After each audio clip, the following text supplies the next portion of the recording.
Mi intención en esta conferencia es hablarles del significado del término Shoah,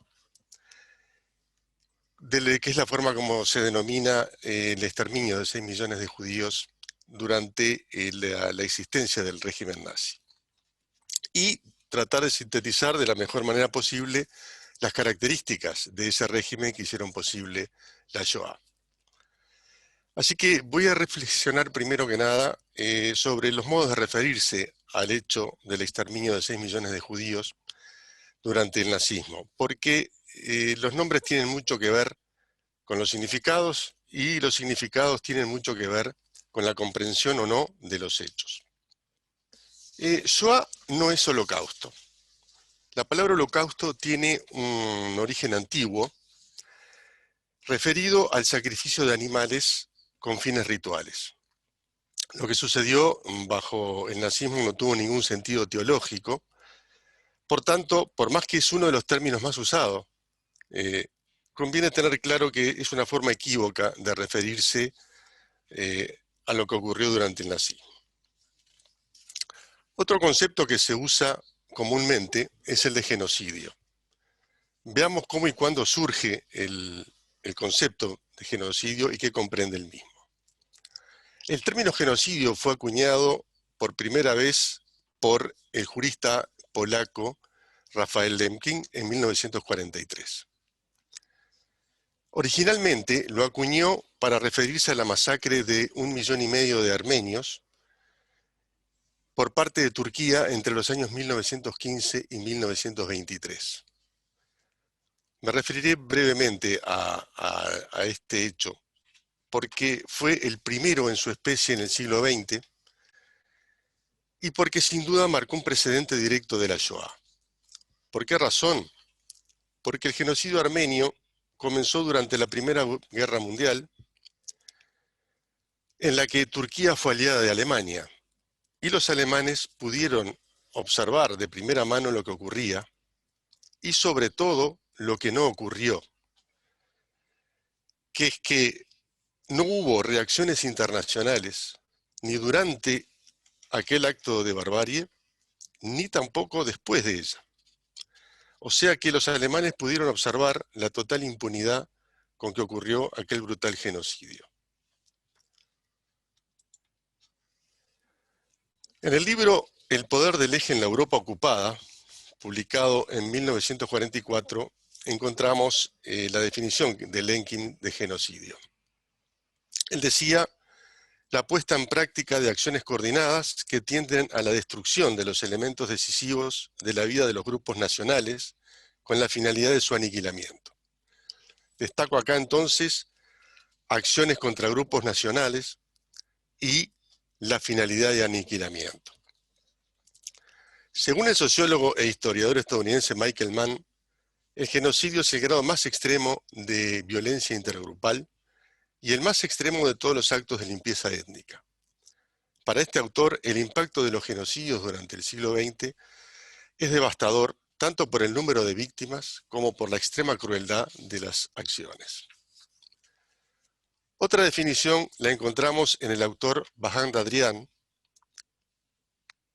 para quien se trata de un intento exitoso de un grupo dominante, ya sea que tenga una investidura, una autoridad formal o no, pero con acceso preponderante a los recursos globales de poder, para reducir por cohesión o por violencia letal el número de un grupo minoritario, cuyo exterminio final se considera deseable y útil. Entonces, no se trata de algo relacionado con la guerra. No es un acto que forme parte de una guerra, el genocidio.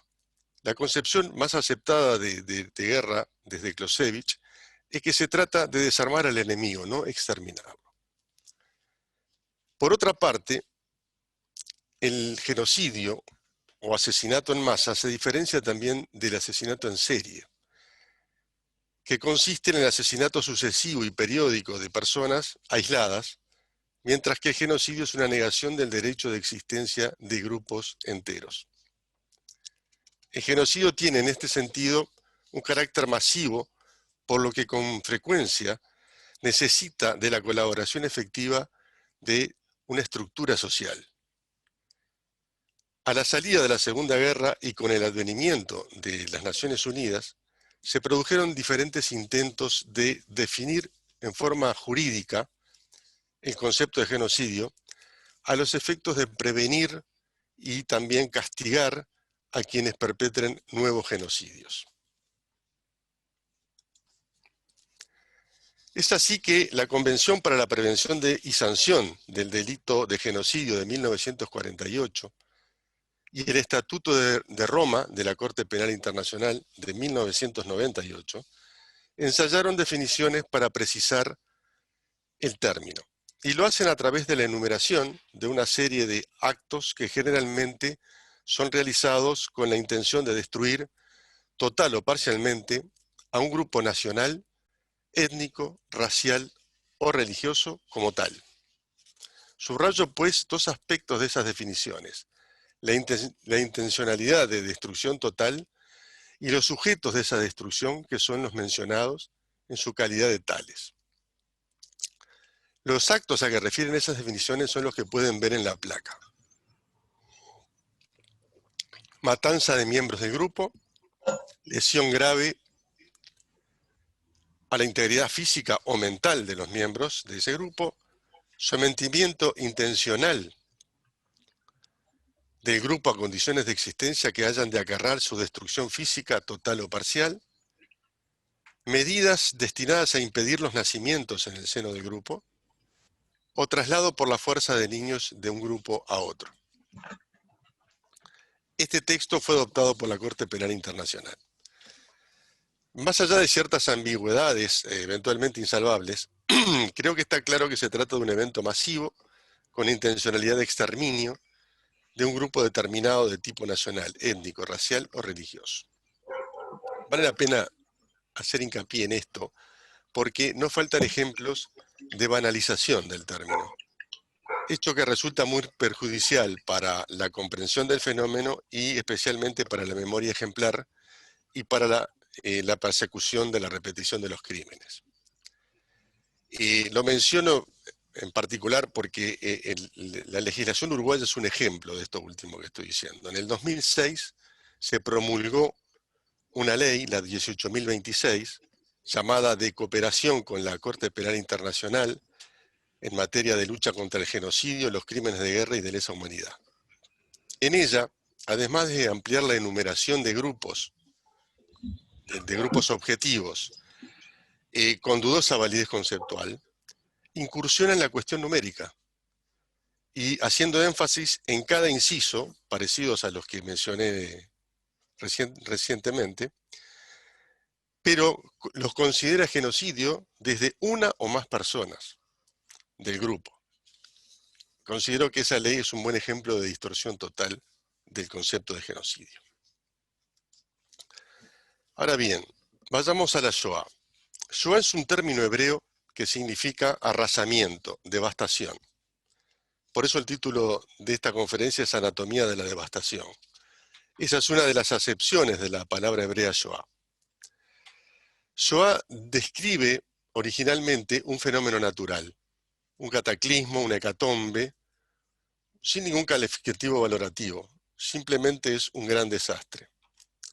En este caso su causa no se trata de un fenómeno natural, sino que fue un acontecimiento brutalmente humano. La palabra hebrea aplicada al suceso que estamos analizando le proporciona el sentido de que esto le sucedió a los judíos, el único pueblo designado por los nazis para ser destruido en su totalidad. Hubo otros grupos perseguidos y sometidos a masacres importantes, pero no había un plan ni una intencionalidad de exterminio en relación a ellos. La eliminación física de los judíos se realizó en forma sistemática, meticulosa y efectiva, conforme a una estrategia bien elaborada que a veces se califica de industrial. El primer paso en este proceso, vean ustedes, fue crear el concepto de judío. La precisión y meticulosidad de un total exterminio exigía definir con rigurosidad el concepto de judío, y se hizo de acuerdo a unos criterios bien distintos a los utilizados hasta entonces. De forma que una parte de la población europea, perfectamente especificada, quedó así marcada como enemiga según el ideario nazi y objeto de su total destrucción. En segundo lugar, se procedió a desposeer a los ciudadanos así marcados de sus derechos de ciudadanía y sus bienes, separándolos así virtualmente del resto de la sociedad. En tercer lugar, se emprendió la separación física de los judíos, con su concentración en guetos o su deportación a otros territorios. Y el cuarto paso era solucionar definitivamente el problema, entre comillas, judío, y se pensó inicialmente en su deportación fuera de Europa, pero después se optó por el asesinato masivo, fundamentalmente por dos medios. En primer lugar, las ejecuciones de unidades militares creadas al efecto, principalmente en la Unión Soviética ocupada, y la ejecución en campos de exterminio, también creados al efecto en el resto de Europa. El término Shoah de alguna manera trata de aprender todo ese despliegue de fenómenos sin precedentes en la historia que voy a tratar de desarrollar de ahora en adelante. Veamos la definición de judío por parte de los nazis. Las primeras leyes contra los judíos no incorporaban todavía una definición de judío y se hablaba en general de no ario. Pero había muchos otros no arios y la voluntad de exterminio, como ya señalé, estaba dirigida solo contra los judíos. La definición finalmente adoptada fue la siguiente: era judío quien tuviera al menos 3 abuelos judíos, es decir, practicantes de la religión judía, fuera cual fuera la religión de la persona nieta o de sus padres. En el antisemitismo tradicional, que imperó durante toda la Edad Media, fundamentalmente a manos del cristianismo, el concepto era bien diferente, porque el judío dejaba de serlo cuando se convertía. Es decir, la persecución y la discriminación cesaba con la conversión del judío. Es verdad que había dos clases de cristianos, cristianos nuevos y cristianos viejos, había certificados de pureza de sangre, pero en sí, digamos, el judío tenía como escapatoria de la persecución la conversión. Acá, la definición es una definición fría, burocrática. No hay, digamos, escapatoria. El que entra en este molde es un judío a exterminar. Quienes tuvieran 2 o un solo abuelo judío eran llamados mishlinge, es decir, medio judíos. Los primeros con 2 abuelos judíos eran mishlinge de segundo grado y podían ser reclasificados como judíos en función de complejas consideraciones. Por ejemplo, si practicaba la religión judía él o su cónyuge. Podían también ser liberados de su condición y convertirse en arios en pago a los servicios prestados al régimen. O podían ser también seguir siendo mishlinge, con lo que estaban sometidos a ciertas restricciones en tanto que no arios. Pero por lo menos no eran las persecuciones, digamos, no entraban dentro del exterminio. Los mishlinge de primer grado, es decir, con un solo abuelo, en general eran tratados como arios plenos. En la concepción racista nazi, primero estaba la raza aria, superior al resto de las razas y destinada a dominar el mundo. Y los arios que no estuvieran de acuerdo deberían ser eliminados. Luego venía el resto de las razas, consideradas inferiores y destinadas a ser dominadas, y aquellos de esas razas que se resistieran deberían ser eliminados. Luego venían los impuros, gitanos, homosexuales, enfermos, discapacitados, dementes, que estaban destinados a ser parcialmente exterminados, según diversas consideraciones. Y finalmente los judíos, considerados la antítesis de la raza aria y encarnación del mal, destinados a la exterminación masiva y sistemática. El discurso y la estructura ideológica nazi estaban cargados de significación religiosa y mitológica. Así, la sangre aria tenía una cualidad especial que le permitía combinarse con el mundo suprasensorial y reflejar el cosmos. Esta concepción fue desarrollada por un grupo de filósofos de Múnich en el que abrevó Hitler, quien creía en las ciencias ocultas. Paso ahora a la cuestión del racismo. La cuestión del racismo es central en la comprensión del todo el fenómeno nazi. Quiero hacer referencia en este sentido al libro Genealogía del racismo de Michel Foucault, que fue publicado en 1992 sobre la base de las clases que él estuvo dictando en 1976. Él hace referencia al advenimiento de un nuevo discurso histórico-político que surge en el siglo XVII, en el que tiene mucho que ver con el modo de pensar del nazismo y de otros movimientos totalitarios del siglo XX y también de algunos que todavía están vigentes en el siglo XXI. Foucault devela el carácter profundamente racista de este discurso. Foucault establece que la genealogía se inscribe en la tradición nietzscheana que articula las luchas con la memoria. Describe las fuerzas históricas que en su enfrentamiento hicieron posible las culturas y la forma de vida. Buscando un antecedente de esta tradición, el autor encuentra lo que es el primer discurso histórico-político de Occidente y que denomina contrahistoria. El mismo adquiere su plena elaboración en el siglo XVII por parte de una aristocracia ya decadente, cuyos representantes producen, es decir, inventan, un relato histórico cuyos efectos se marcarán 2 y 3 siglos más tarde. Este discurso tiene por finalidad salvaguardar su poder declinante en el seno de la sociedad.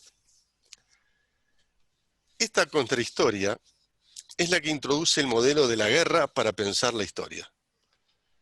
Es muy importante este concepto del modelo de la guerra para pensar la historia. Convierte la historia en un campo de batalla. La nueva historia trata de introducir una nueva verdad y se caracteriza por el hecho de hacerse parte del conflicto. Según esta concepción, el relato histórico es parte de la historia, no es su crónica o su descripción. Es un intensificador y un operador del poder. Michel Foucault se pregunta, ¿qué es propiamente el racismo? En primer lugar, dice Foucault, es el modo en que en el ámbito de la vida que el poder tomó bajo su gestión, se introduce una separación, la que se da entre lo que debe vivir y lo que debe morir. A partir del continuum biológico de la especie humana, la aparición de las razas, la distinción entre razas, la jerarquía de las razas, la calificación de unas razas como buenas y otras como inferiores, será un modo de fragmentar el campo de lo biológico que el poder tomó a su cargo, será una manera de producir un desequilibrio entre los grupos que constituyen la población. En breve, el racismo es un modo de establecer una cesura en un ámbito que se presenta como un ámbito biológico.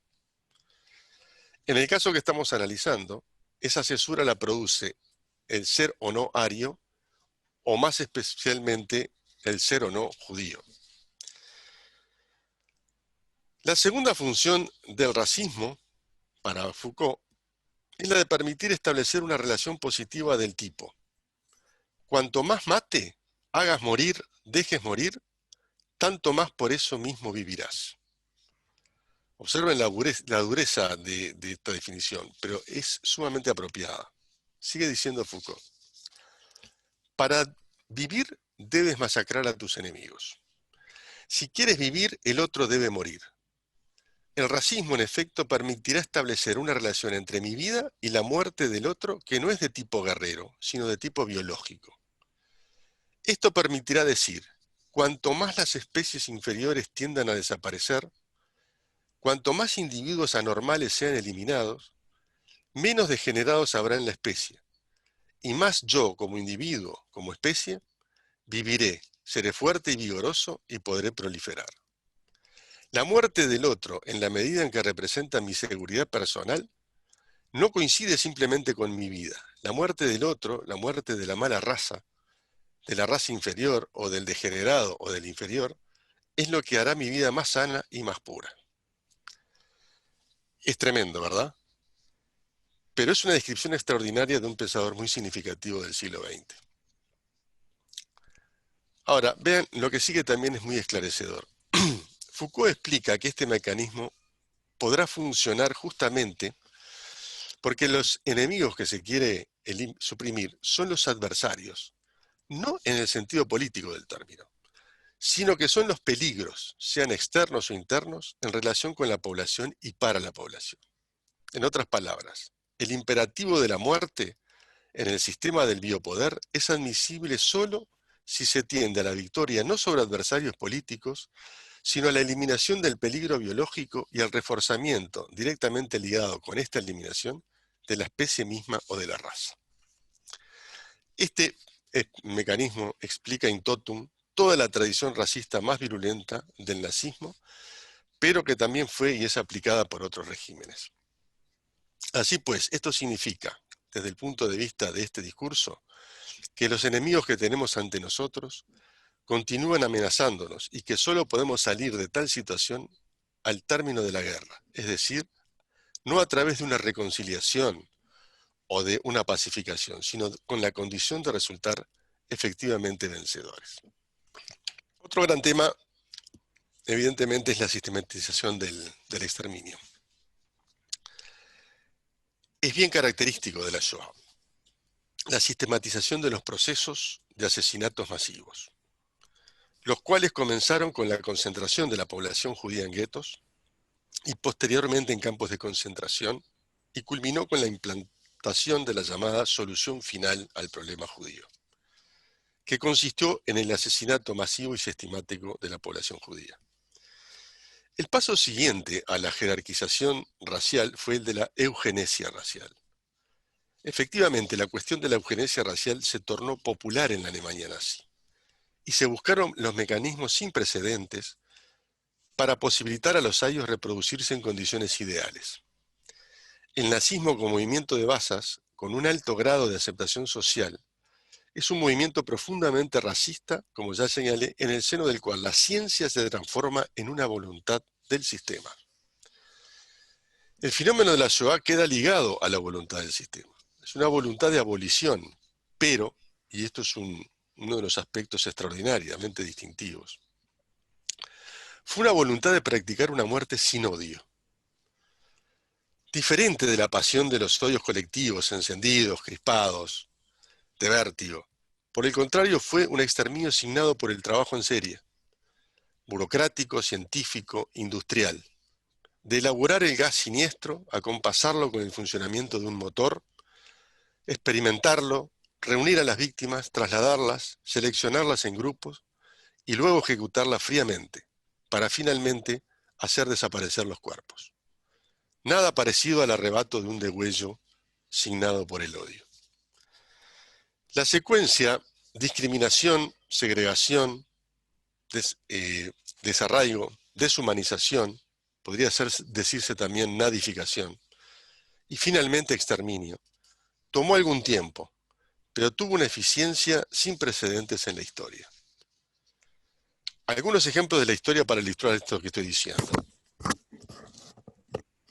Las invasiones de los mogoles causaron entre 11 y 30 millones de muertes en el correr de 120 años.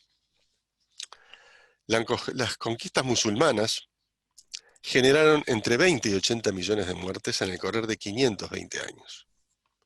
El genocidio armenio a manos de Turquía causó 1,5 millones de muertes en 8 años. La Shoah significó 6 millones de muertes en 4 años. El principal elemento de la solución final fue el de los campos de exterminio, los cuales funcionaban como auténticas fábricas de muerte cuya materia prima era la población a exterminar. El ensayo de Hannah Arendt de 1963, titulado Eichmann en Jerusalén, acuña la expresión la banalidad del mal, queriendo significar La grisura, la indiferencia y la obediencia con que Adolf Eichmann, en el juicio que se le hizo en Jerusalén, decía que mandaba a la muerte, es decir, mandaba a la muerte a miles de judíos, escudándose en que yo solo controlaba la puntualidad de los trenes. Otros autores incursionan por una línea similar de pensamiento, presentando a los nazis más como individuos semejantes a los directivos de una empresa que a vulgares o extraordinarios enfermos mentales. Una empresa con gente que dirigía su plantel de intelectuales y publicistas, y otro plantel que coordina que las reglas se cumplan. La mayor parte de todos ellos eran adictos al trabajo. Trabajaban como esclavos fanáticos en su tarea de nazificar al mundo. En este punto también quiero mencionar la cuestión del totalitarismo, otro punto central del nazismo. Y para ello acudo a Erving Goffman, para quien las instituciones totales controlan la totalidad de la vida de los individuos. Y para ello deben lograr convertirse en el único núcleo de pertenencia de estos. Las relaciones entre el jefe y los subordinados no se ajustan a reglamentos, es decir, no son disciplinarias. Se obedece para demostrar la devoción a la causa y se actúa por convencimiento. Ello hace a los fieles más devotos y a los militantes más entregados, con lo cual la arbitrariedad del jefe y la sumisión de la tropa se refuerzan mutuamente. Ese modelo de relación, según Foucault, es rigurosamente totalitario y configura una siniestra gubernamentalidad de partido que ha caracterizado al fascismo, al estalinismo y también a los movimientos islamistas. Se caracteriza por el hecho de que la organización engloba la totalidad de la vida y exige de sus miembros un celo completo. Las jerarquías se establecen por criterios de fidelidad y sumisión, y se despliega un ataque permanente a la individualidad, vista como signo de egoísmo y de falta de solidaridad. Tales prácticas se convirtieron en criminales cuando partidos de ese tipo alcanzaron el poder. Al subordinar el reconocimiento de cualquier criterio de valor por el fervor hacia la organización, al estigmatizar como sospechosos los recursos que el individuo tiene y ha adquirido fuera del grupo, este tipo de prácticas privilegian un tipo específico de militante, aquel que le debe todo a la organización y que, por tanto, tiene todo su interés en la supervivencia de ésta y en la imposición de los criterios de la misma sobre cualquier otro criterio, ya sean morales, intelectuales, familiares, etc. Todos estos factores, tomados en conjunto, explican una situación singular con resultados singulares. Por ello, Shoah no es un capricho lingüístico, sino una apuesta a describir con más precisión la devastación, la ruina absoluta, no solo como un hecho del pasado, cancelado en el pasado, sino como un peso que persiste, que se arrastra con su ciega opacidad, que nos oprime y que es incurable. No sé si han tenido oportunidad de encontrarse con algún sobreviviente de la Shoah. Si no, les recomiendo que aprovechen cualquier oportunidad que se les presente. Es realmente una experiencia que impacta. Quiero transmitirles un poco de mi experiencia al respecto. Esa ciega opacidad de la que les acabo de hablar no es un giro poético para referirme a la Shoah, sino que es la realidad misma que describe cuando uno se encuentra con un sobreviviente de la Shoah o escucha alguna historia de ellos. En primer lugar, la dificultad de contar. Algunos nunca pudieron hacerlo, otros solo parcialmente. En general, la mayoría demoró décadas en poder contar lo que les sucedió. Yo personalmente conozco a 2 personas que demoraron más de 50 años en abrirse y eventualmente lo hicieron porque se dieron circunstancias muy especiales. Es decir, o no lo podían expresar o preferían ocultarle la historia a sus hijos. Tal el peso inconmensurable de lo ocurrido.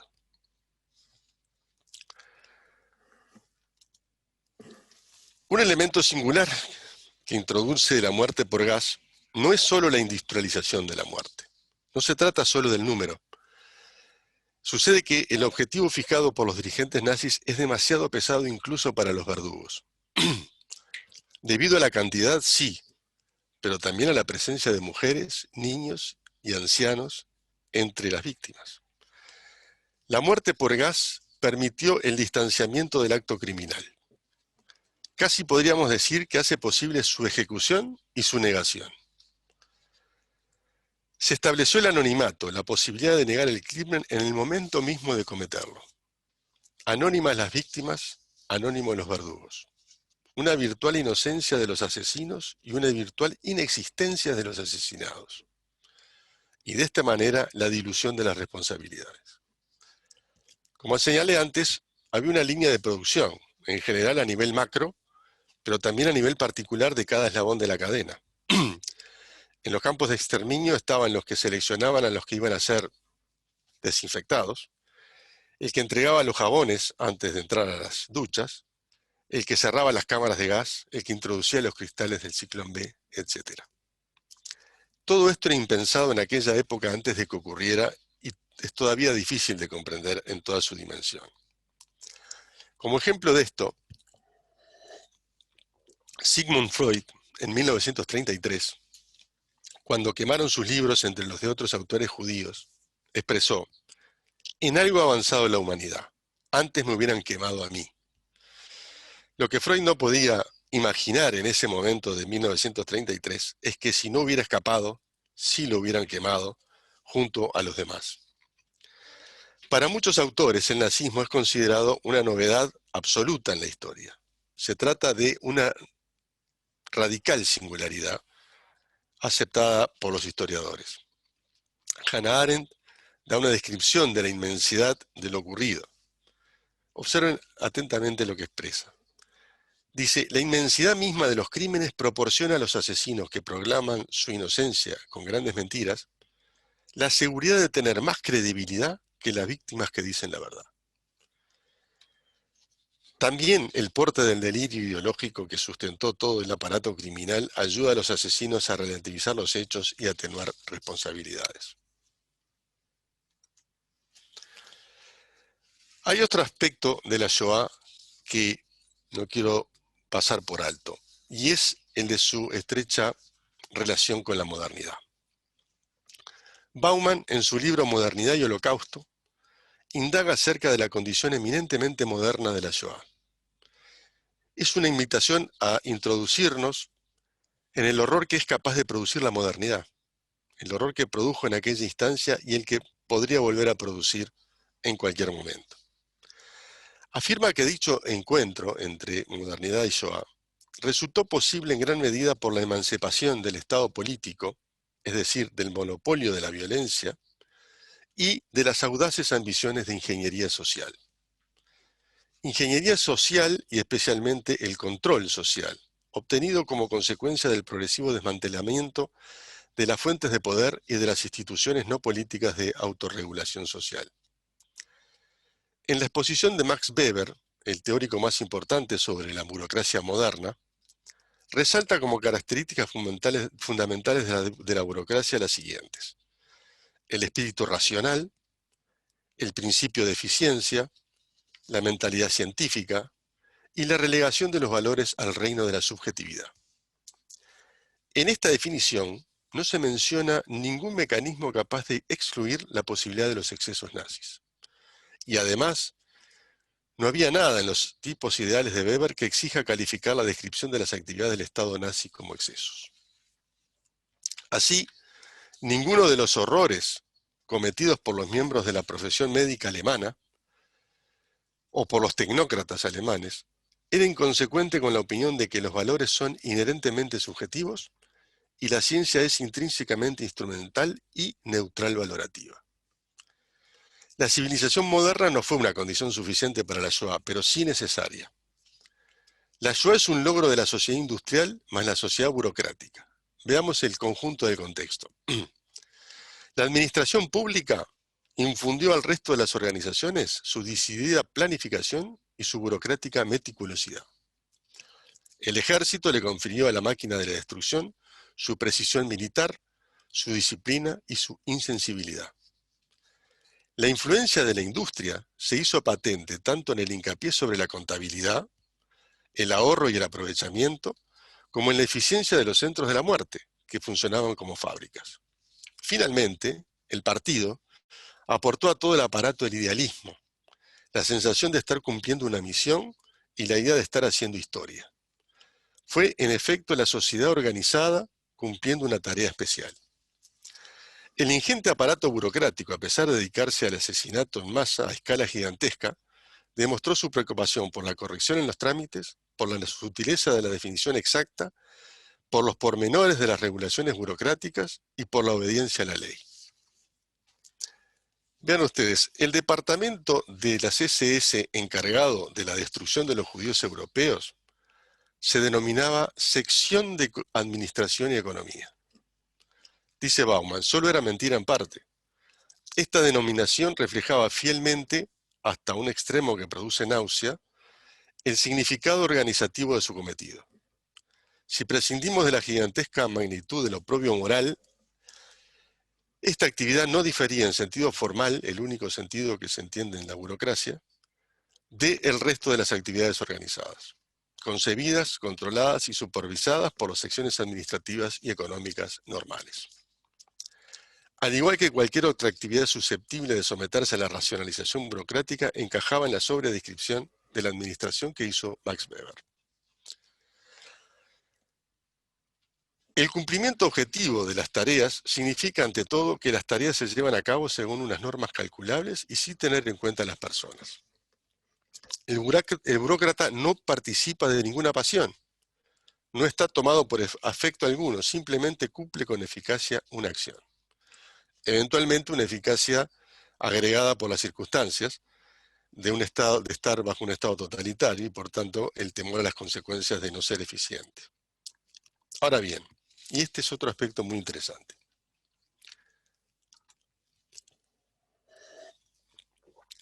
La idea misma de la solución final fue producto de la cultura burocrática. Vean ustedes la secuencia que llevó a la misma. Hitler fijó el objetivo del nazismo de la siguiente manera: librarse de los judíos y, sobre todo, que los territorios del Reich fueran limpios de judíos.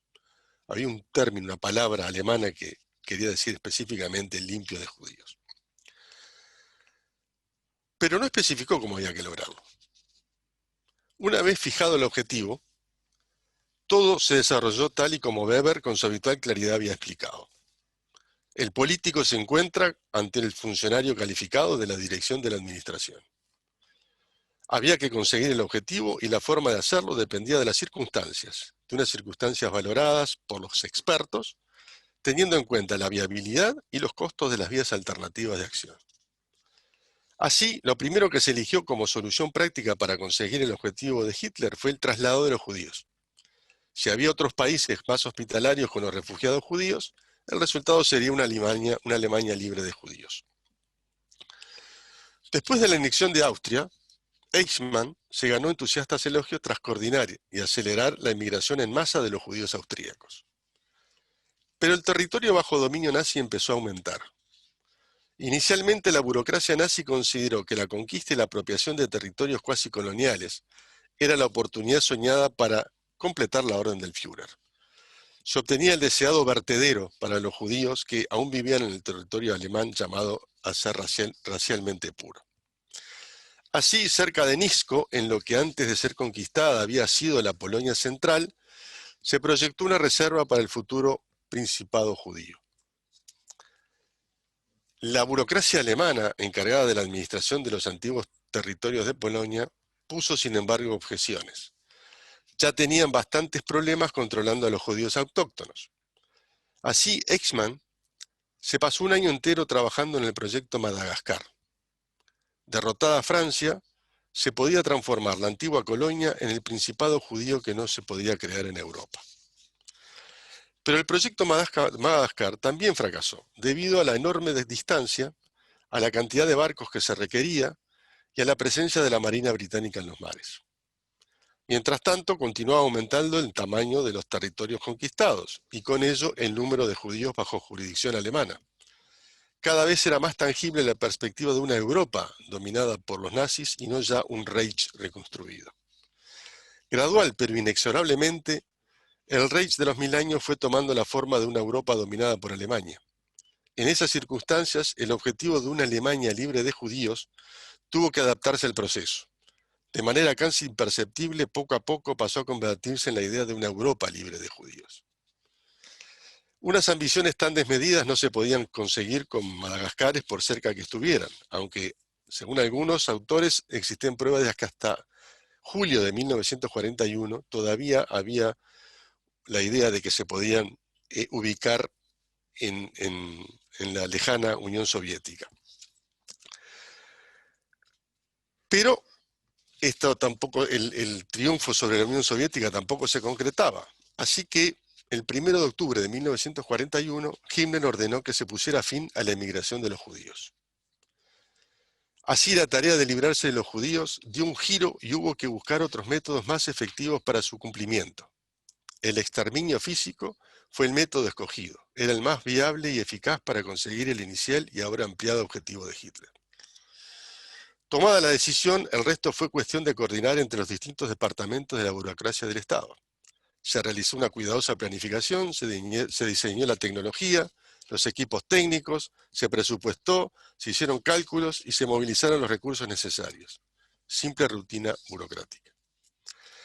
La lección más demoledora que se desprende del concepto de la carretera tortuosa hacia Auschwitz, que así se le llama a lo que les acabo de contar, es que en definitiva la elección del exterminio físico como medio más adecuado para lograr la limpieza étnica de Alemania fue el resultado de los rutinarios procedimientos burocráticos, es decir, del cálculo de la eficiencia, de la cuadratura de las cuentas, de la aplicación de las normas de carácter general. Peor todavía, la elección fue consecuencia del esforzado empeño por dar soluciones racionales a los problemas que se iban planteando a medida que cambiaban las circunstancias. Bauman sostiene que el único contexto en el que se pudo concebir, desarrollar y realizar la idea de la Shoah fue en una cultura burocrática que nos incita a considerar la sociedad como un objeto a administrar, como una colección de problemas a resolver, como una naturaleza que hay que controlar, dominar, mejorar o remodelar, como legítimo objeto de la ingeniería social y en general como un jardín que hay que diseñar y conservar a la fuerza en forma en que fue diseñado, con la consiguiente dicotomía entre plantas cultivadas que se deben cuidar y malas hierbas que hay que eliminar. Lo que importa destacar es que los datos recogidos sobre lo que participaron en diferentes niveles de la Shoah revelan que no se trató de un conjunto de criminales natos, sádicos, dementes, etc. Bueno, por supuesto que hay mucho más para hablar. Está todo el tema, por ejemplo, de las inhibiciones morales que se supone que tienen las personas, cómo se pudo levantar todo eso durante el régimen nazi. Pero bueno, por ahora es lo que tenía para decirles en el tiempo que tenemos. Y no sé si hay alguna pregunta, con mucho gusto estoy a disposición.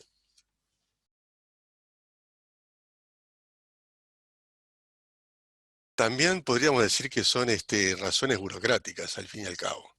Es decir, el objetivo era derrotar a los nazis y bombardear las vías de los trenes. No lo consideraban estratégico. Consideraban más estratégico bombardear directamente las fábricas o las fábricas alemanas o los lugares donde tenían petróleo, etc. Así que podría decirte que son las mismas razones por las cuales se llegó a la solución final por parte de los nazis.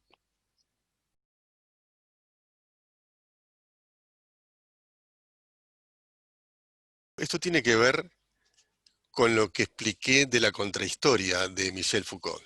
Es decir, la contrahistoria siempre sigue en proceso.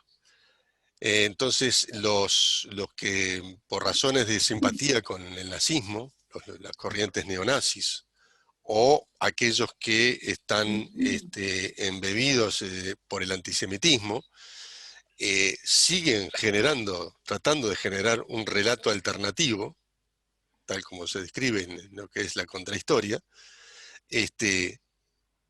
tratando de competir con el relato verdadero a través de un relato inventado.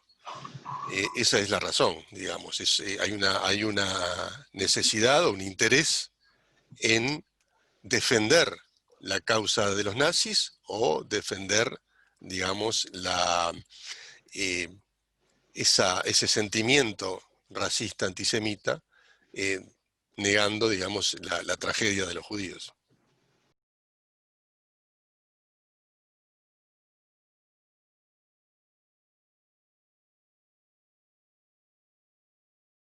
Tenían información, tenían información sin duda, pero fueron decisiones, repito, estratégicas. O sea, consideraron que,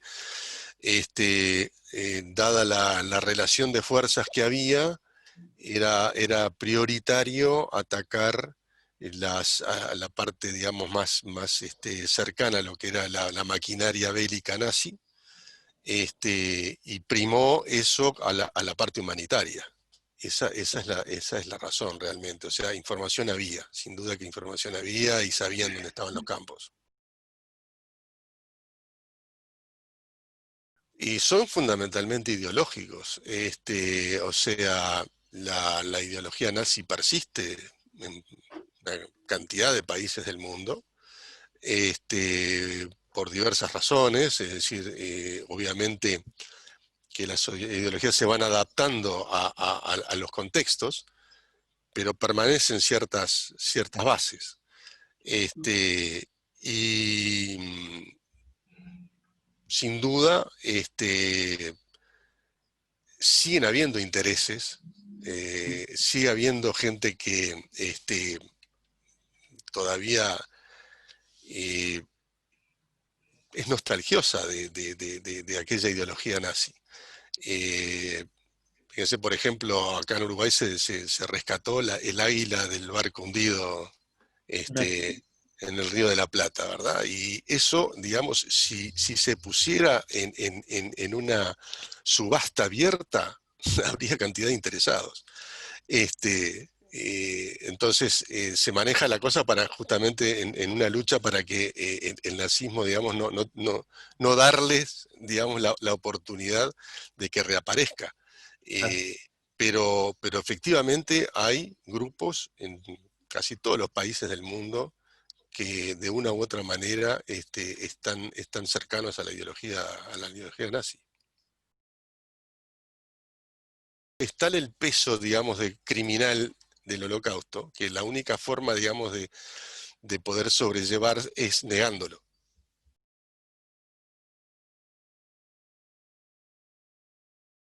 Evidentemente el antídoto es la memoria, es contar la historia, es toda la recolección de testimonios de los sobrevivientes, los museos,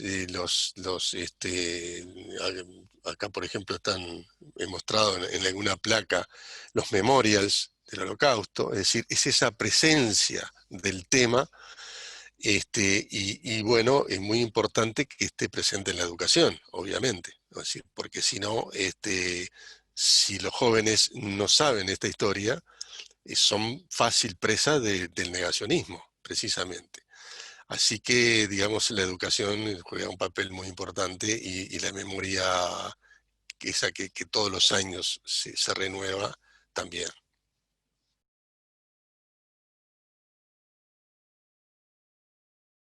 Bueno, hubo justicia parcialmente, hubo algunos juicios, en aquel momento los juicios de Nuremberg. Más adelante en la historia hubo algún otro con dificultades, el juicio de Eichmann en Jerusalén, por ejemplo. eh, Hubo que secuestrarlo para poderlo enjuiciar. Y todavía en los últimos años se hicieron algunos juicios, ya algunos nazis con, con una edad muy avanzada, pero digamos que en el correr de los años hubo una cierta cantidad de juicios.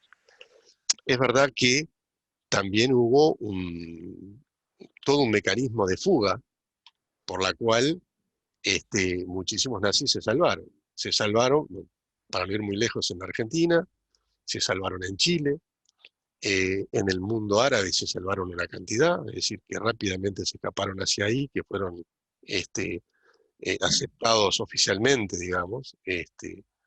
Y eso impidió que dentro de esa maquinaria tan grande se enjuiciara todo lo que hubiera sido necesario enjuiciar.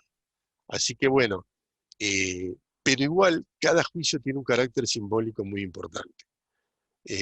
Lo tuvo sin duda el juicio de Eichmann en Jerusalén, tuvo un gran impacto simbólico y en un momento en el cual estaba como adormecida el tema, ¿no? Es decir, lo reflotó y... Así que bueno, y está el contrario también de eso, de los juicios. Yo podría decir que hay un aspecto como el otro lado de la moneda, que es la, la premiación de aquellos que fueron los que en Israel se llaman los justos de las naciones. Es decir, aquella gente que salvó vidas, que fueron también una cantidad muy importante en muchos países de Europa.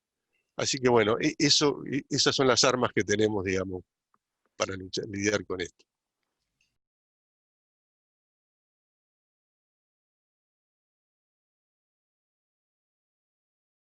Yo también tuve experiencia con sobrevivientes en, en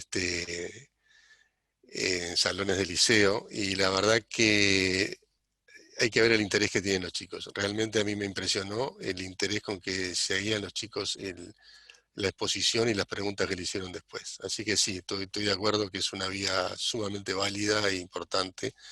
No quedan muchos años para aprovecharla, pero en lo que queda hay que aprovecharlas. ¿Cómo no?